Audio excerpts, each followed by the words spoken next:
नाज़रीन मोहतरम, इस वक्त मैं फंडर के बिल्कुल सेंटर की तरफ जा रहा हूँ।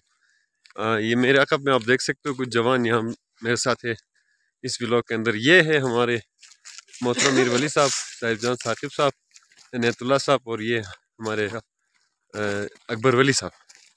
तो हम जाएंगे यहाँ से आगे, देखेंगे यहाँ पे रोड की हालत। इस वक्त तो रोड की हालत काफ़ी अच्छी है, आप ये देख सकते हैं रोड अच्छी है। और इसके साथ ये कि आज मौसम थोड़ा सा अबर आलूद है।